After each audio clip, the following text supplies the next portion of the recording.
Salut à toi, j'espère que tu vas bien. Aujourd'hui, je reprends les vidéos et pour commencer, je trouvais que c'était une bonne idée de faire une petite FAQ. Donc j'ai envoyé des questions sur Instagram, sur Facebook et j'ai eu des réponses.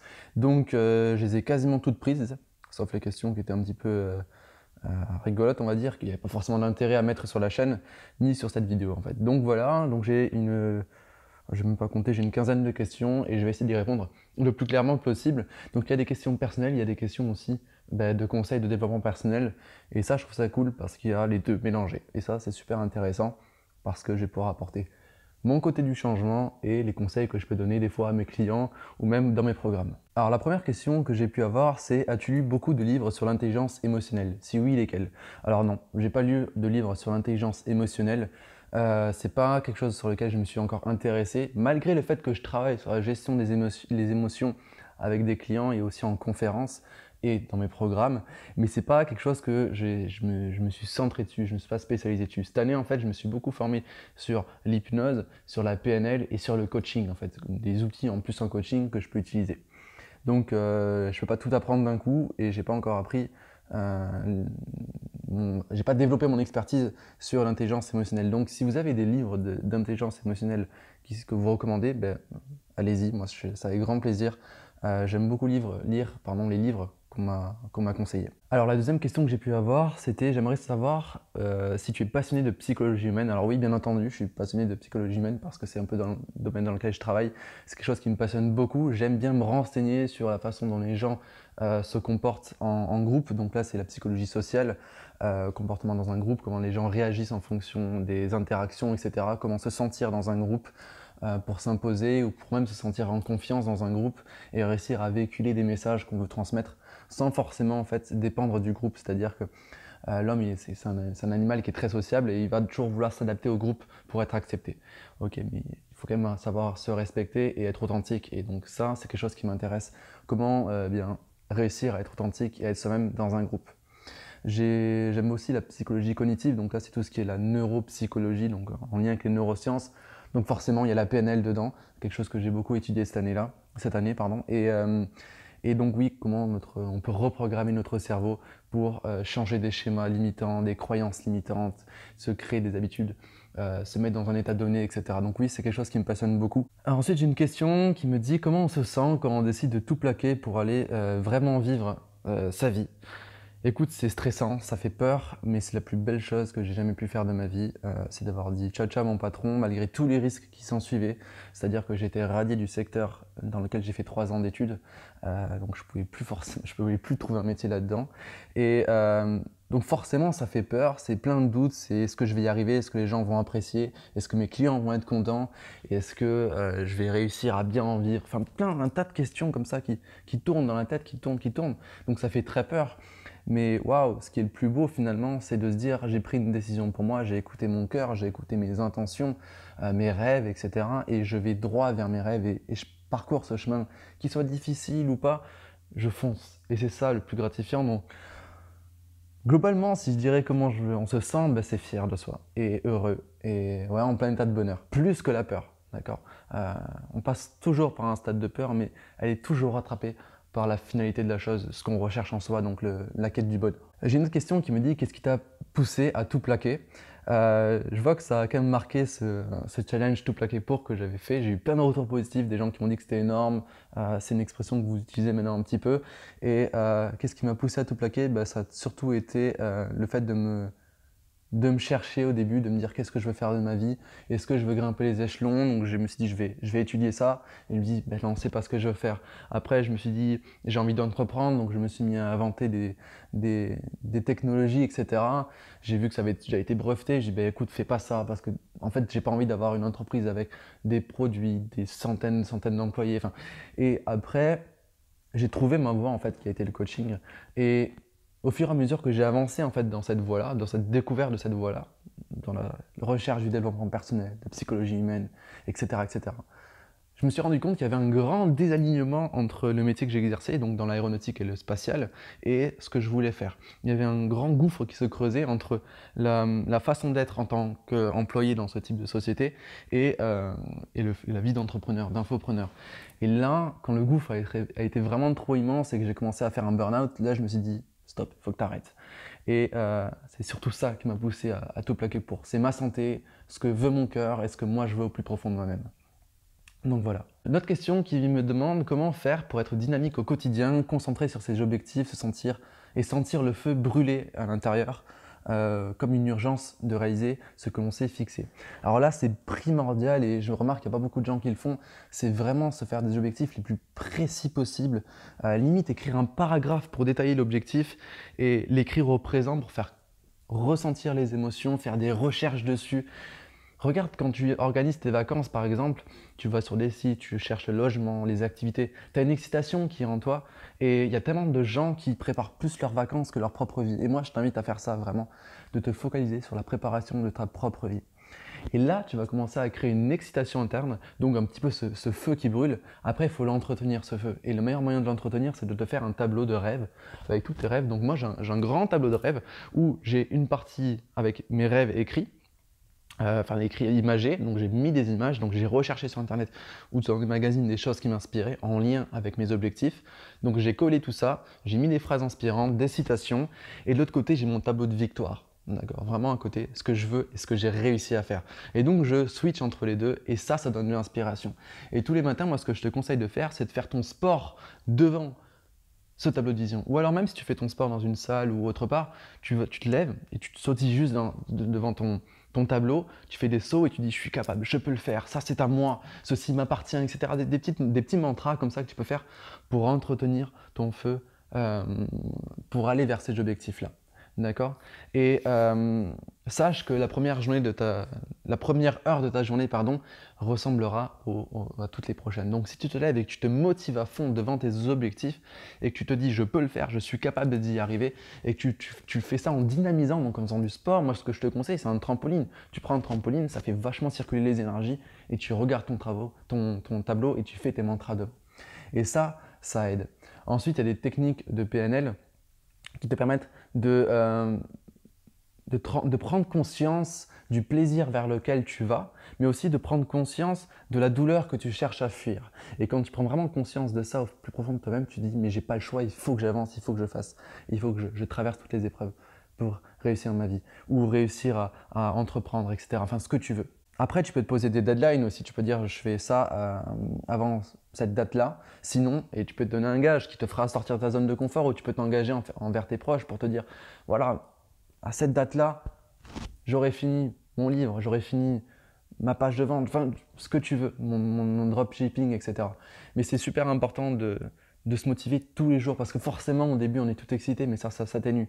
Et c'est en se donnant l'énergie dès le matin, en programmant son cerveau dès le matin, que tu vas entamer ta journée. Et après, forcément, pour entretenir la flamme aussi, il faut travailler tous les jours sur cet objectif-là. Donc tu peux te créer des habitudes pour maintenir cet objectif-là. J'ai un programme qui s'appelle Habitude Confiance, où dans ce programme, eh bien, on transforme un objectif en habitude. Et ça te permet aussi d'entretenir le feu. Voilà. Je pourrais faire une vidéo entière là-dessus, d'ailleurs, c'est une bonne idée. Après, c'est important de prendre des pauses aussi, on n'est pas obligé d'être à fond. Concrètement, là, il y a Elon Musk qui vient de faire une interview en disant qu'il n'en pouvait plus, qu'il était crevé. Depuis 2001, il n'a pas pris de vacances, mais c'est totalement contre-productif. Forcément, quand tu as une passion, tu as envie de t'engager, mais c'est pas ça qui va te faire réussir. Prendre des pauses, reposer son cerveau, c'est les meilleures choses que tu peux faire aussi. Donc, accepter des fois de ne rien faire. Voilà, je passe à la question suivante parce que là, je crois que j'ai plein d'idées, je pourrais en parler des heures, donc je ferai des vidéos exprès sur ce sujet-là. La question suivante, c'est combien de temps as-tu mis pour commencer à vivre de ton projet de coach? Eh bien, écoute, je vais être très honnête avec toi, je ne vis pas encore totalement de mon projet de coaching. C'est quelque chose auquel je travaille encore aujourd'hui. Ça prend du temps, ok? Ça peut prendre moins de temps, ça peut prendre plus de temps, mais je suis très déterminé à ça. Avec toutes les galères que j'ai pu avoir cette année-là, je me dis je ne peux pas arrêter là. Donc c'est quelque chose que je continue, je ne vis pas encore dans mon coaching. Ça commence, je commence à avoir des clientèles sur plusieurs mois, je commence à avoir des ventes de programmes, mais j'en vis pas encore totalement. Okay, je suis encore dans un gros inconfort financier, mais comme je l'ai pu le dire tout à l'heure, ça vaut rien à côté du bonheur, de la liberté que ça peut procurer à l'intérieur de soi. Question suivante, quels ont été tes plus gros obstacles? Alors mes plus gros obstacles, ça a été la peur du regard des autres. Quand j'ai voulu changer de vie, pardon, quand j'ai voulu changer de vie, j'ai eu des gens qui m'ont dit ne le fais pas, t'es fou, etc. Et je me suis dit qu'est-ce que je fais? Est-ce que je m'écarte de certains amis? Est-ce que je m'écarte de certains proches et je fais ce que je fais ou je les écoute? Et bah, je me suis écouté à moi et j'ai entendu des critiques, j'ai entendu des jugements, etc., etc. J'ai dû m'écarter de certains amis pendant un certain temps et ça m'a fait du bien. Après, mes plus gros obstacles que j'ai pu avoir, ça a été des obstacles financiers parce que quand tu te lèves un matin, que tu es à moins 800 et que tu apprends que tu dois encore 1 000 € et quelques à l'État ou des choses comme ça, tu vois, c'est horrible et tu te dis mais qu'est-ce que je fais? Est-ce que je retrouve un boulot et je mets ça de côté? Est-ce que je continue? Et c'est ça en fait les plus gros obstacles, c'est des obstacles au quotidien, c'est des obstacles de la vie que la vie t'emmène pour te tester. Est-ce que c'est sûr que c'est bien ça que tu veux faire? Qu'est-ce que j'ai pu avoir comme... Après, les autres obstacles, ça a été la confiance en moi. J'ai pris 6 mois à me lancer dans les coachings parce que j'étais pas prêt. Je me disais, mais je suis pas encore assez bon, etc. Et c'est un peu des conneries en fait que tu te racontes, mais c'est ça qui m'a bloqué en fait pendant un certain temps. Mais il faut s'écouter et ça c'est important. Est-ce que j'ai eu d'autres obstacles qui m'ont bloqué? Ouais, la peur de l'échec, la peur de la réussite, ce sont des choses qui m'ont bloqué aussi.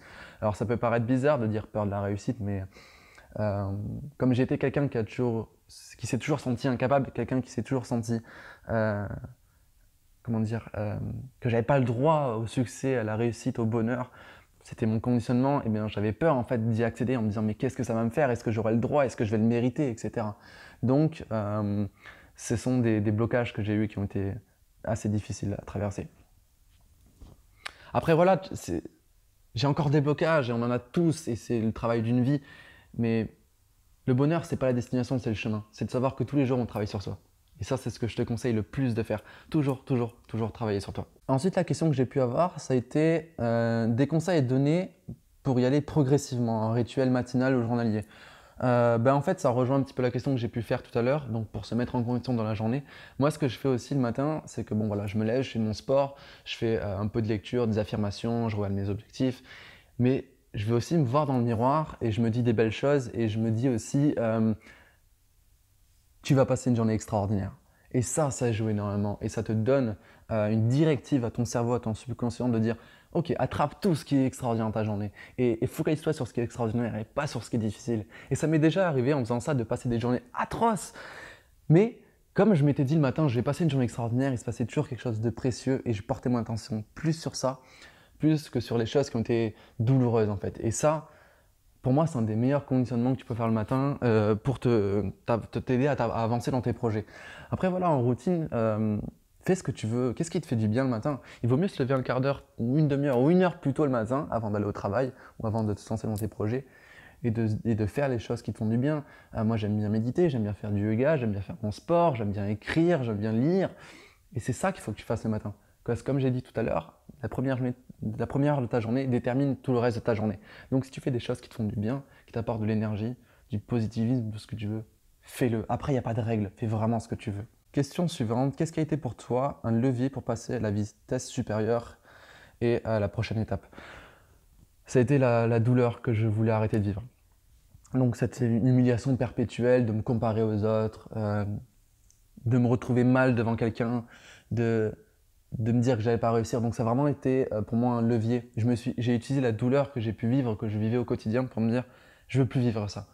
Et l'autre gros levier que j'ai pu avoir aussi, c'est ma volonté de transmettre. J'ai tellement évolué, j'ai tellement changé. J'ai mis une photo de moi il y a pas longtemps sur Facebook, de ma tête quand j'étais en 5e, je crois, ça a été un de mes pires moments de ma vie. Et quand j'ai vu cette évolution que j'ai réussi à avoir personnellement, je me suis dit vraiment tu peux pas garder ça pour toi. Et comme j'ai toujours cette flamme à l'intérieur de moi de transmettre et d'aider les gens, eh bien pour moi ça a été un grand levier. Parce que oui, c'est sûr, il faut toujours être égoïste dans un sens en se disant il faut que je change pour pouvoir faire changer les autres. Ok. Mais il y a un moment, c'est déjà arrivé dans des études qui ont été faites avec des gens qui ont eu énormément d'argent, qui ont gagné au loto, enfin bref, et ils ont profité de la vie pendant un moment, ils ont tout fait pour eux, dans l'excès même. Mais à la finalité, quand ils avaient tout vécu, entre guillemets, ils se sont dit mais non, qu'est-ce que je fais? Et ces gens-là, souvent, ils se sont mis à transmettre, à apporter des choses aux autres. Donc pour moi, c'était quand même aussi un très très grand levier. L'avant-dernière question, comment fais-tu pour stopper ta petite voix intérieure qui te bloque le passage en te disant attention, c'est risqué, tu peux te planter? En fait, je lui dis tout simplement tais-toi. Quand je pense à ça, ça m'arrive encore des fois d'avoir cette petite voix qui me bloque et je me dis mais tais-toi, c'est pas ça que je veux, c'est pas moi, c'est pas mon enfant intérieur qui parle. Et après ce que je fais c'est que je remplace cette voix par une voix bien plus positive. Par exemple si je me dis ah, je pourrais lancer ce nouveau programme ou cette nouvelle méthode de coaching et là je dis non Antoine t'es incapable ou ça marchera pas ou personne n'en voudra. Et je me dis chut tais-toi, si les gens en veulent et j'en suis capable. Et je me le répète plusieurs fois en fait pour annuler la pensée négative. Après voilà, plus tu vas dire tais-toi ou stop ou même, excusez-moi du mot, mais ta gueule, tu vois, plus tu vas dire ça, cette petite voix, plus ça va se ternir. Pourquoi? Parce que ton cerveau, il fait ce que tu lui demandes. Et si tous les jours tu lui dis de se taire à cette petite voix, eh bien elle va se taire. Par contre, je pense qu'on ne pourra jamais la supprimer, cette voix, parce que on a toujours un petit peu peur. Après, c'est intéressant de l'écouter pour comprendre. En coaching, ou même dans mes programmes, ce que je fais faire à mes clients, c'est qu'on travaille sur les affirmations et quand on travaille sur une affirmation, il y a toujours des petites voix qui viennent. Par exemple, on travaille sur une affirmation qui dit « je suis capable et j'attire l'abondance », puis derrière la petite voix qui va dire « non, de toute façon, tu ne peux pas le faire ». Et on vient décortiquer en fait. Donc ces petites voix que tu as, tu peux dire « ok, pourquoi je pense comme ça? D'où ça vient? Qui me l'a dit un jour ?» Et tu viens en fait fouiller dans ton passé ce qui a fait que tu as eu ce conditionnement de pensée dans ta tête. Et après, tu cherches des solutions pour les supprimer. Donc tu peux faire de la PNL, tu peux faire du coaching, tu peux faire des programmes pour t'enlever cette petite voix et te dire bah ok, j'accepte ce que j'ai pu vivre, mais c'est pas mon passé qui détermine ma vie aujourd'hui. C'est ce que je veux avoir, c'est ce que je suis aujourd'hui. Et c'est comme ça que tu supprimes cette petite voix au fur et à mesure. La dernière question qui est comment redéfinir de nouveaux objectifs quand on kiffe plus ce que l'on veut lâcher, ce qu'on veut lâcher. C'est une très bonne question parce que souvent il y a des gens qui se fixent des objectifs et qui après eh bien, ils sont figés. Ils se disent voilà, je veux faire ça dans ma vie et je vais tout faire pour y arriver. Et puis leur cheminement en fait il change. Pourquoi? Parce qu'on travaille sur des valeurs, on travaille sur des états d'esprit, etc. Et ça change au quotidien. Les valeurs peuvent changer dans la vie et bien des fois nos objectifs on se dit en fait je ne veux plus faire ça du tout. Et comment les redéfinir? Eh bien, en se recentrant sur les nouvelles valeurs, le nouvel état d'esprit qu'on a actuellement, et se dire, ok, qu'est-ce qui ferait sens pour moi en fonction de ces nouvelles choses? Qu'est-ce qui m'apporterait le plus de bien? Et recommencer en fait à zéro. Juste, moi ce que j'aime bien faire quand j'ai des questionnements, c'est prendre des vacances entre guillemets et me laisser mon esprit m'apporter des réponses. Me dire, ok, voilà, là je sens qu'il faut que je change, je sens qu'il faut que je fasse un grand changement. Mais c'est pour ça en fait, j'ai pas fait de vidéo pendant un moment parce que pour moi il y avait un grand changement intérieur en me disant qu'est-ce que je dois faire maintenant. Et là, tu as plein de réponses qui te viennent à l'esprit et tu as des idées qui émergent et c'est là en fait que tu trouves tes nouveaux objectifs. Il faut des fois détacher totalement le mental de se dire il faut que je trouve de nouveaux objectifs parce que j'ai changé, parce que mes valeurs ont changé, parce que mon état d'esprit a changé ou parce que j'ai eu des échecs ou parce que j'ai eu des réussites, j'en sais rien. Et c'est vraiment en posant son esprit en se disant ok, laisse les réponses venir, que là les réponses elles viennent. Et là tu trouves tes nouveaux objectifs. Après voilà, tu peux te poser des questions genre qu'est-ce que j'aime faire, qu'est-ce qui me passionne. Et peut-être que tu n'auras pas ton objectif tout de suite, tu vas dire bah, j'aime bien faire du golf. Et oh, bah, j'aimerais bien, je sais pas moi, avoir comme objectif atteindre ce niveau en golf dans X mois. Et c'est comme ça en fait qu'on trouve des nouveaux objectifs en accord avec ses valeurs actuelles. Donc voilà, j'en ai fini pour cette foire aux questions. Ça m'a fait beaucoup plaisir. C'était la première que j'ai faite. J'en avais jamais fait. Et je trouve ça sympa. Donc peut-être que j'en referai, je sais pas, tous les 6 mois, j'en sais rien, pour poser des questions personnelles, des questions sur le développement personnel, des conseils que je peux donner. Donc voilà, je vous dis à très bientôt pour une prochaine vidéo. Je suis en train de mettre à jour tous mes programmes, tous mes coachings. Vous pouvez voir tout ça dans la description. Je suis en train de personnaliser mes offres où je fais des accompagnements sur 6 mois, des accompagnements sur 1 mois, 3 mois, 1 an. Et c'est vraiment avec grand plaisir que je t'invite à te renseigner. Et moi, sache que quand tu te fais coacher par mois, je m'engage à 100% avec toi. Et pareil pour les programmes, c'est des programmes que je fais vraiment avec le cœur et je m'engage à 100% à t'accompagner pour ta réussite, ton bonheur et ton épanouissement. Et n'oublie surtout pas que tu es une personne extraordinaire. Ciao.